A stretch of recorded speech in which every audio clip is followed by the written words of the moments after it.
Olá, gente. Então, conforme eu prometi, agora a gente vai ver a parte de sistemas operacionais mais profissional, ou seja, mais prática. Então, vamos pedir ajuda aqui ao Cat Noir, né, companheiro da Ladybug, para nos conduzir no estudo de sistemas operacionais profissionais. No caso, a gente vai ver a família Windows e a família Linux. Vamos começar com a família Windows. Bem, a família Windows, né, ela, na verdade, atualmente, ela se apresenta com três versões que são muito parecidas: o Windows 8, o Windows 8.1 e o Windows 10. Então a gente vai chamar tudo isso de Windows 8. Para que a sua máquina suporte o Windows 8, ela precisa ter alguns requisitos mínimos. Então, o seu hardware, né, tem que ter um processador de pelo menos 1 GHz. Isso já é comum, desde as versões do All-Core, Corel Duo, passando pelo Celeron e 3, e 5 e 7, todos funcionam com pelo menos mais de 1 GHz. Em termos de memória, vocês estão vendo aí que existem ainda versões de 32 bits e 64 bits. Investe logo em 2 GB para não ter problema com nenhuma dessas versões. Assim como no disco, investe logo em 20 GB. 20 GB já é uma coisa que você bota que nem pendrive mais tem isso, né? Só alguns ainda tem 4, 8, mas a maioria já tem 32, 64. Então, um disco de 20 GB não é difícil de conseguir. Em termos de placa de vídeo, como a maioria das placas mãe tem a placa de vídeo on the board, ou seja, dentro dela, talvez você tenha dúvida dessa compatibilidade com o DirectX 9, que é da Microsoft, mas não precisa se preocupar.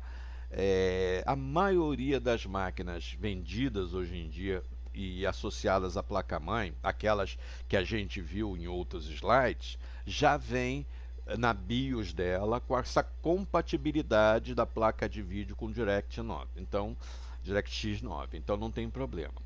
Os monitores, não existe monitores hoje que não suportem 1024 e 768.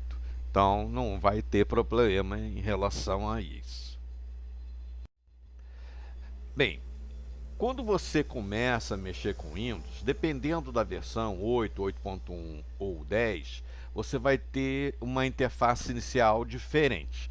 Essa da esquerda, né, que tem só o iniciar e esses quadradinhos, esses retângulos, ela é chamada de interface Metro, né? Ela está no Windows 8 e algumas versões do 8.1.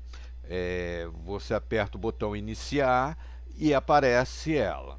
Na direita já é a interface que aparece normalmente em umas versões mais modernas do 8.1 e do Windows 10. Vocês percebam que ela contém essa interface Metro e mantém uma apresentação dos recursos de máquina, dos diretórios e tudo, compatível com o Windows 7. Né? Isso é para manter, digamos assim, uma certa confortabilidade ao usuário, tá certo? A interface Metro pura da esquerda é um pouquinho mais complicada. A interface Metro da direita já é mais confortável porque ela se apresenta como muito parecida com os modelos anteriores do Windows.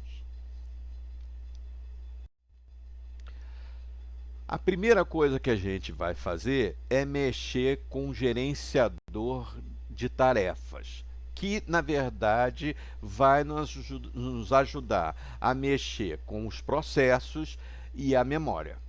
Bem, esse gerenciador se apresenta desta forma aí, e vocês podem ver logo ali nas abas processos, na aba processos, que ele vai apresentar a gerência da CPU e a gerência da memória. Então você está vendo que neste caso dessa tela, eu estou usando 22% da capacidade da CPU. Então outros processos que entrem, né, não vão sobrecarregar a CPU. Quando você chega a 99%, aí você vai ver certos processos, né, o Word, Excel, funcionando mais lentamente, tá ok? Já do lado do CPU, tem a gerência de memória, que vai te dizer quanto cada uma dos aplicativos, dos processos, está comendo de memória. Existe a aba desempenho, histórico de aplicativos, inicializar, usuários, detalhes e serviços. As mais importantes que nos interessam mais é processo e desempenho.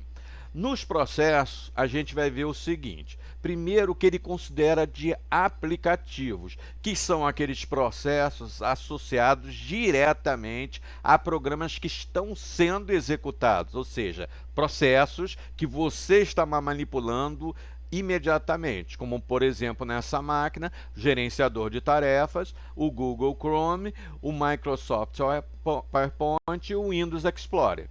Agora existem processos que estão em segundo plano, né? Como por exemplo o Adobe, o Dropbox. Eu não estou acessando eles, mas eles estão ativos. Quando eu precisar, eles vão ser carregados como aplicativos muito mais rápidos. Se eu quiser eliminar um processo ou um aplicativo, tirar ele da lista de processos que estão sendo executados, você clique em cima do processo ou do aplicativo com o botão direito e você vai ver lá finalizar tarefa. Clicando em finalizar tarefa, ele retira aquele processo ou aquele aplicativo da fila de processos e bota ele como terminado. Lembra que a Ladybug, lá no outro slide, falava sobre o estado de terminado? Aí, nesse caso, ele está no estado de suspenso, né? Está com 0% o Adobe Update, ou seja, ele está suspenso, não está sendo ativo. Abaixo dele tem um processozinho, ConsurreGate, que pode ser uma thread, tá certo? Que está ativo, consumindo 4,6% da CPU, tá certo? Além dos processos de segundo plano, existem os processos do Windows, do sistema operacional. Lembra no slide passado que eu falei das threads? Então, algumas threads estão aqui. Elas se apresentam como isso aí, ó, hosts de serviço. E estão dizendo partes, né, que vão ser usadas em algum momento por alguma aplicação ou algum processo segundo plano.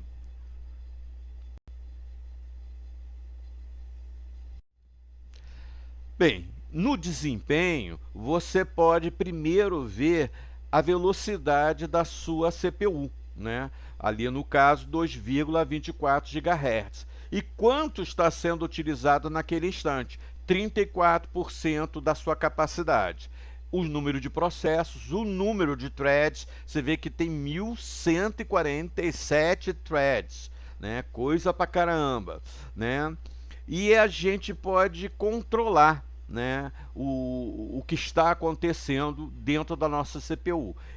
Ela diz ali, ó, é uma Intel Celeron com capacidade máxima de 2,41 GHz e ela está, nesse instante, na velocidade de 2,24. Eu ainda posso ver o que está sendo usado em memória. Ali está sendo mostrado que eu estou usando dos 3,9 GB de swap. Lembra do slide passado, aquela areazinha que fica em disco, né? No caso, a gente está usando a memória física, 64% dela, mas ela também pode mapear a memória de disco, aquela de swap. E ali a gente tem dois discos, o 0, que está identificado com a letra C, e o 1, que está identificado com a letra E. E além disso, a gente pode acompanhar a rede através daquele dispositivo Ethernet.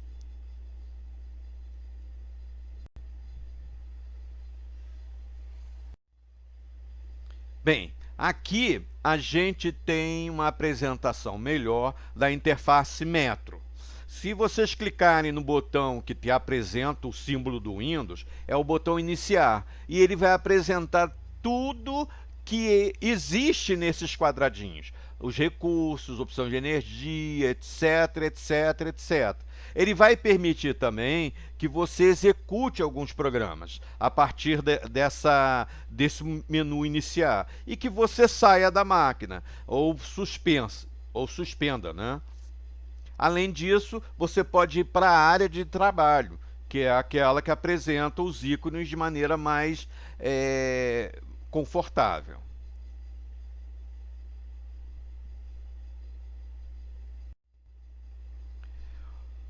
Ali no caso eu estou clicando, né? Cliquei lá no executar, voltei lá para o meu PowerPoint e apertei o Ctrl. Para quê? Para acessar o Control Panel, que é um dos elementos que ajuda a gerenciar os recursos, né, da sua máquina através do sistema operacional.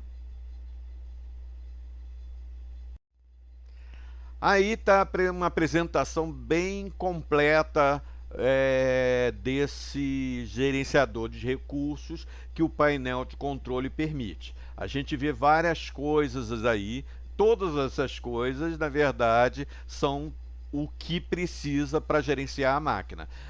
Você tem as ferramentas administrativas, gerenciador de dispositivos, o firewall, o correio, pode adicionar recursos, pode retirar recursos, pode gerenciar os programas que estão na sua máquina. Você pode tirar um programa, colocar um programa, instalar um programa através dele, configurar o som e assim por diante. Todos os mecanismos para a gerência dos recursos estão concentrados neste elemento chamado painel de controle, que pertence ao sistema operacional.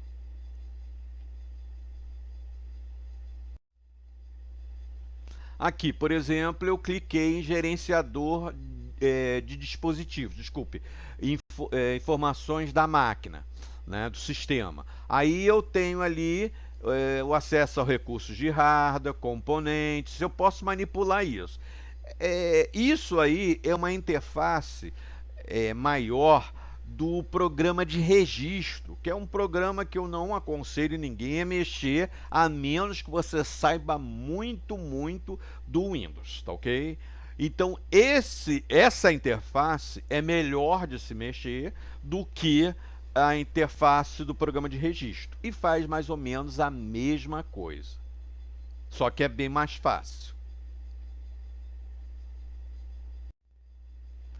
Bem, aqui eu tenho gerenciador de dispositivos, né? Naquele gerenciamento do computador, eu posso acessar, que é uma ferramenta administrativa, o gerenciador de dispositivos. E aí eu tenho os adaptadores de rede, de vídeo, eu tenho um Bluetooth, eu posso gerenciar todos os recursos de hardware que estão na minha máquina, configurando interrupções, área de memória, mas mais uma vez, só mexam nisso se vocês forem muito bons de Windows. Senão você pode causar um dano na sua máquina e perder o acesso ao recurso que você quer gerenciar.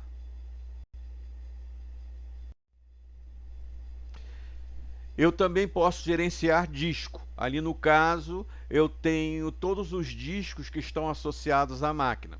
Eu tenho um disco zero, né, que é um disco de 300 gigabytes, onde eu tenho a área do Windows, uma área de recuperação, né, caso haja algum problema no meu Windows, aquela área de recuperação fica guardada e ele permite guardar a última operação que eu fiz antes de dar o problema, tá certo? Eu tenho duas partições do sistema, tá? E esse é o disco principal. Eu tenho um disco de dados de 1 terabyte que está ligado, tá certo?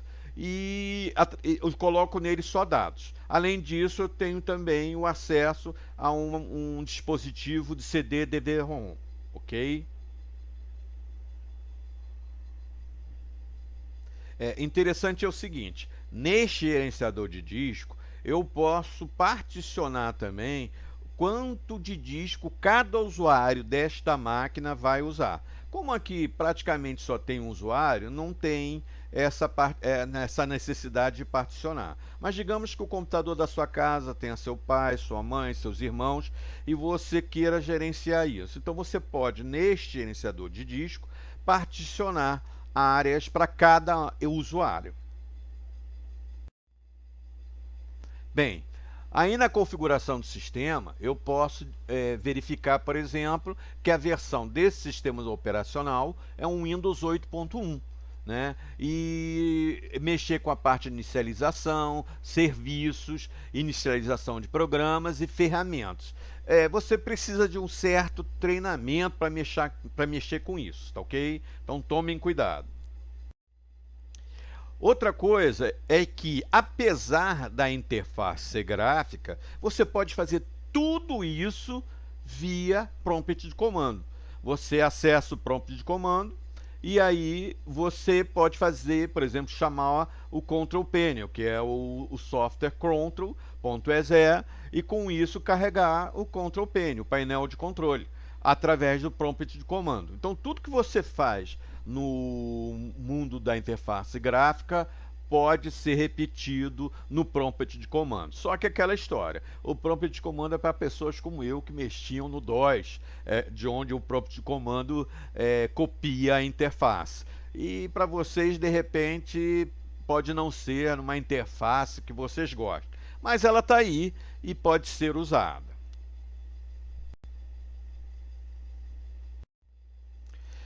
Uma coisa interessante é que quando a gente estiver mexendo com rede, a gente vai mexer com alguns comandos que realmente funcionam melhor no prompt de comando, que são o ipconfig, que vai configurar os recursos de rede da sua máquina, o tracert, que vai traçar a rota da sua máquina até um destino específico, quais são os roteadores que ele vai percorrer até achar aquele destino, o ping, que vai servir para ver se a sua placa de rede, se a sua máquina está dentro da rede, se você consegue enxergar outra máquina nessa rede, e o netstat, que vai servir para ver todos os recursos que essa máquina pode oferecer para a rede, tá ok? Então são esses comandos aí que a gente vai ver mais a curiosidade quando estiver vendo rede propriamente dita. Tudo que eu estou falando vai ser repetido, gente, fiquem tranquilos. Bem, aí a gente tem a maior interface do Windows, o Windows Explorer, que na verdade é uma mistura de sistema de arquivos, gerenciador de recursos, gerenciador de disco, etc. Primeira coisa, eu não falei, não botei no slide, mas cada sistema operacional tem seu próprio file system, seu sistema de arquivos, que é a forma de organizar logicamente os arquivos. A gente viu isso lá no slide da Ladybug. Lembra? Você tem um nível físico, que é igual para todos os sistemas operacionais, e o nível lógico, que é diferente. Cada sistema operacional organiza os blocos, que são as trilhas e setores, que é o modelo físico, de modo a se adequar aos seus recursos. Então o Windows faz de um jeito, o Linux faz de outro jeito. O Windows, eles têm dois sistemas principais. O FAT, que é um sistema antigo, que é o FAT32, e que não é aconselhável, nenhuma máquina vem mais com ele. E o NTFS, que é o New Technology File System. Ele vem desde a época do Windows NT, lá bem quando vocês não eram nem nascidos. Mas já foi modernizado e ele se parece em muitas coisas com o sistema de arquivos do Linux, só que tem suas particularidades voltadas para o ambiente Windows, né? Então, esse NTFS é o que permite a gente fazer alguns controles para esses arquivos que estão aí.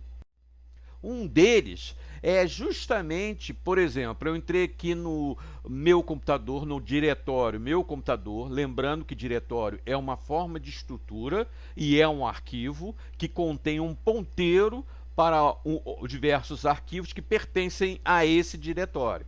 Então, o meu computador é um diretório, eu fui para um subdiretório, músicas, e lá achei um arquivo desktop.ini. Aí eu fui e apertei com o botão direito na propriedades do desktop.ini e vi a parte de segurança. Quero que vocês prestem atenção nas permissões. Você vê que as permissões são controle total, modificar, ler e executar, leitura, gravar e permissões especiais. Bem, muitas dessas permissões existem no mundo Linux, mas essa é a forma que o Windows apresenta. Cada arquivo ele tem seu conjunto de permissões. Inclusive, você pode direcionar essas permissões para cada usuário da sua máquina. Então, por exemplo, você tem um determinado arquivo que não quer que o seu irmão, que é o outro usuário, veja. Você vai no seu usuário, vai no seu diretório, marca o arquivo, propriedades do arquivo e diz, olha, o usuário tal não vai poder ler esse arquivo. E aí ele não vai poder ler. Ok? É assim que funciona para você proteger os dados do seu arquivo. Vocês estão vendo ali o símbolo, né, do desktop.ini, ele está meio apagado. Vamos entender um pouco isso. Ali é o diretório raiz do Windows, né? Ele vem com o nome Windows e as letras pode ser C, D, E, depende do disco onde você instalou o sistema operacional. Esse é o diretório raiz. E aí estão todos os subdiretórios principais. Os diretórios de arquivo de programa e muitos programas, por exemplo, eles não instalam coisas no arquivo de programa, eles instalam fora. Né? O devcpp ali é um deles, tem um outro ali que é programas da Positivo e assim por diante.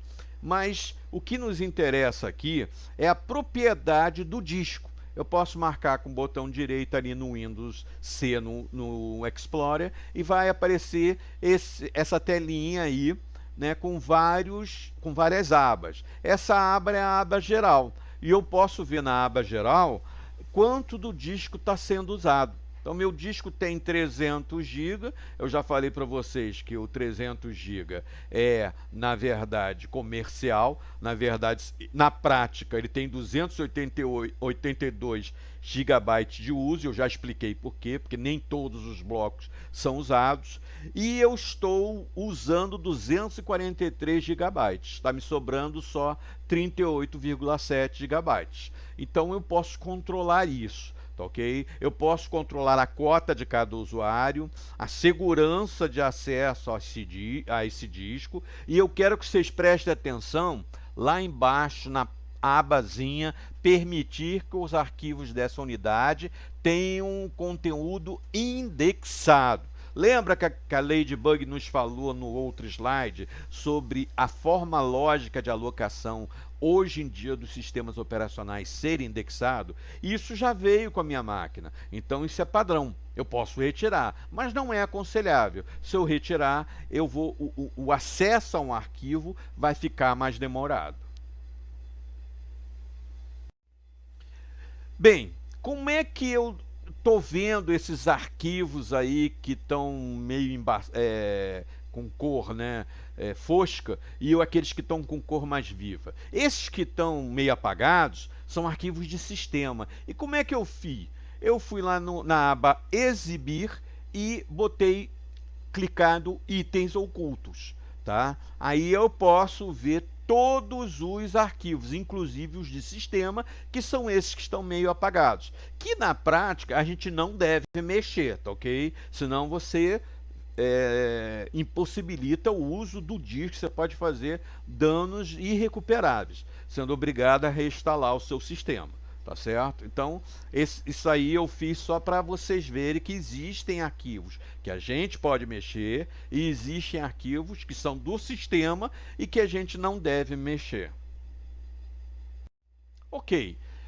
Isso foi só um overview, né? Porque é para compensar o que não foi visto aí em outras aulas, tá certo? E com isso a primeira parte se encerra, que é a parte do Windows. Depois a gente vai para a parte do Linux, tá ok? Valeu, gente!